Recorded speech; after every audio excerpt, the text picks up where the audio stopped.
ahensyang nagpapatakbo sa mga establishmento ng libangan, gaya ng mga kasino sa bansa. Ito ang Philippine Amusement and Gaming Corporation o PAGCOR. Sa pamamagitan ng mga kasino at iba pang libangan, layunin nitong iangat ang turismo sa bansa. Tungkulin din nitong ibigay sa gobyerno ang halos 50% ng kabuang kita nito. Ikatlo ang PAGCOR sa mga ahensyang may pinakamalaking kita.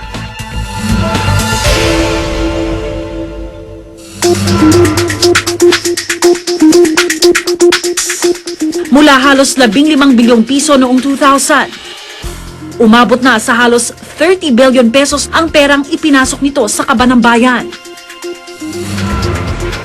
Kaya naman tila katakataka ngayon kung bakit isa ito sa mga ahensyang isa sa ilalim daw ni Pangulong Aquino sa privatization o pagbebenta sa pribadong sektor. Galing mismo kay Pangulong Aquino, no? Ganun pa rin naman ang kanyang instructions. Pag-aralan itong mungkahin na to na isa pribado ang PAGCOR.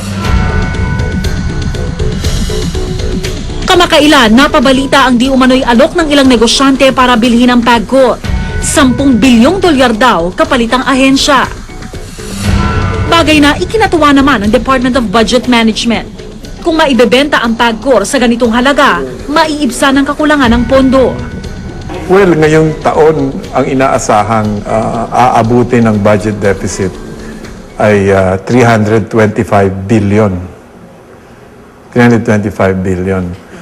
That's about 3.9% of GDP. Sa halaga ng piso ngayon ng 46, 460 billion, kung totoo. So kayang pasakan yung, yung ating budget deficit, no? Pero sapat nga ba ang 10 bilyong dolyar bilang halaga ng PAGCOR? Para sa mismong kinatawan ng ahensya, tila mababa raw ito.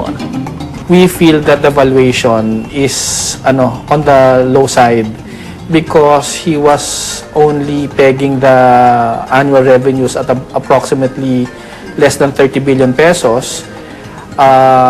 If we increase the revenue flow within the next coming years, then definitely that valuation will increase, and that is what the current administration in PAGCOR intends to do.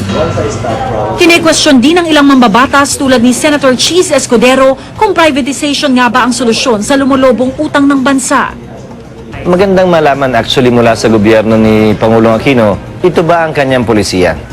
Ang polisiya ba niya ay pagpapasa-privatize? Halimbawa, ang mga bangko at financial institutions sa Amerika. Dati puro private yun, pero ngayon, gobyerno na halos ang may-ari. Kumbaga, pabalik na ang Amerika sa masamang karanasan nila sa pribadong sektor kung saan nagka-market failure. Tayo naman, ginagaya pa rin pati yung maling ginawa nila. Mapanganib daw ang pagbenta sa PAGCOR, gayong kumikita naman daw ito. If indeed government is cash trap, kung talagang ayaw nila magpataw ng bagong buwis, kung talagang ayaw nila mangutang na tingin ko imposible, ang tanging pwedeng pagkunan nila ng pera ay pagbebenta ng asset ng gobyerno. Ang problema dito, one-time revenue, one-time windfall lamang ito. Pero hindi lamang kakulangan ng pondo ng bansa ang dahilan kung bakit mas mainam daw na i-privatize ang PAGCOR. Itinuturo rin ang di umano'y lumalalang korupsyon sa ahensya. Ang nagiging impresyon yung PAGCOR nagiging palagatasan ng gobyerno at dito nagsisimula dahil nga sa revenue flow ng PAGCOR na nagagamit. Ayon sa bagong pamunuan ng PAGCOR, malaki man ang kinita ng ahensya noong nakaraang administrasyon, kakaunti pa rin ang napunta sa pamahalaan. Pagre-review natin sa mga nakaraang transaksyon nung nakaraang 9 na taon, maaari sigurong na-improve yung pagre-remit o pag-contribute sa kaban ng bayan kung napa-improve yung efficiency ng organisasyon na hindi nagkaroon ng mga gastusing hindi naman nararapat at nas lumaki sana ang perang natipid sa organisasyon. Ilang bagay din ang natuklasan ng Commission on Audit tungkol sa tila hindi tamang gastusin ng PAGCOR. Ayon sa 2008 Annual Audit Report, sumobra sa budget ang dating pamunuan ng PAGCOR para sa gastos sa property, plant and equipment o mga lupa, establishmento o kagamitang binibili o pinapatayo kaugnay ang ahensya. Mahigit 1 bilyong piso lamang ang inaprobahang budget ng Office of the President, pero mahigit 7 bilyong piso ang ginastos ng ahensya para rito. Kabilang dito ang pagbili ng lupa para sa Entertainment City sa Parañaque na nagkakahalaga ng halos 5 bilyong piso. Gumastos din daw ang ahensya ng mahigit 1 bilyong piso para sa pabahay ng mga empleyado. Kabilang dito ang 66 na units ng condominium na binili ng PAGCOR sa halagang 267 million pesos. Ayon mismo sa report, walang pahintulot mula sa Office of the President ang transaksyong ito. Kung susumahin, mahigit 8 bilyong piso ang dapat sanay natipid ng PAGCOR at nadagdag sa pondo ng gobyerno. Ayon pa sa audit report, idineklara bilang miscellaneous income ng PAGCOR ang kinita nito mula sa mga franchisee sa pribadong sektor, kaya't hindi ito kasama sa halos 50% nakalaan dapat sa kaba ng bayan. You will look at the percentages. You will have to consider that the past administration entered into contracts in terms of revenue sharing percentages much lower than the practice in the old administration. Nung dati kasi PAGCOR was entering into contracts on a 60-40 basis wherein 60% was attributed to PAGCOR and the 40% was to the proponent. But now we're seeing arrangements wherein 75% goes to the proponent and 25% goes to PAGCOR. Kaya kahit tuloy-tuloy ang kita ng PAGCOR, tila kulang pa rin ang iniaambag nitong pondo sa gobyerno. Sa kasalukuyang mandato ng PAGCOR, 2 ang pangunahing tungkulin nito: operator ng mga kasino at iba pang gaming establishments, at tagapagpatupad ng batas ayon sa mga gawaing naayon sa palaruan o gaming. Ito raw mismo ang dahilan kung bakit kailangan baguhin na ang mandato ng PAGCOR.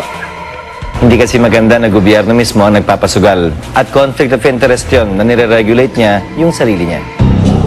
Pabor si Representative Albert Benitez ng 3rd District ng Negros Occidental para sa privatization ng PAGCOR. Maaari pa rin daw kumita ang gobyerno sa pamamagitan ng pagbubuwis sa mga casino at gaming operators. Dapat ang PAGCOR maging regulatory lang. So, ibig sabihin nun, naglilisensya lang siya ng mga casino operator, kumukuha lang siya ng tax niya. Okay. Pero yung patakbo, yung day-to-day operations ng mga casinos, dapat nasa pribadong sektor na yun. Kung ganon, subject natin sa mga competition, sa mga bagong technology, itong mga mahuhusay na dyan, no? Sa pagpatakbo ng casino, siguro uunlad tayo dahil lalaki ang revenue na makukuha ng gobyerno sa mga operations nito. Pero aniya, dapat manatili ang kakayahan ng ahensyang magpatupad ng batas at humabol sa mga operator ng kasino na lumalabag dito. We have to retain the regulatory function. Yung regulatory function, tuloy-tuloy naman kukuha ng tax yan eh. Hindi naman natin bibitawan yan eh. Kahit gusto naman natin bitawan, hindi natin pwedeng bitawan yun. Kasi by law, government should be the one who regulates. It's just an example of an industry that when you break up the monopoly, okay, you induce it to the competition, gumaganda ang service at saka it expands the industry. Kung mismong PAGCOR ang tatanungin, nais nilang bigyan pa ng panahon ang ahensya bago pumasok sa anumang hakbang tungo sa privatization. Sana ay hayaan muna na mapag-aralang mabuti yung panukalang ito na pagsasapribado, at in the meantime, pabayaan din muna sana ang pamunuan ng PAGCOR na repasuhin at rebisahin lahat ng mga nakaraang transaksyon para kung dumating man yung pagkakataon na ito ay mapagdesisyon ng isa pribado, magiging mas maganda ang value nito at mas magiging attractive sa mga investors.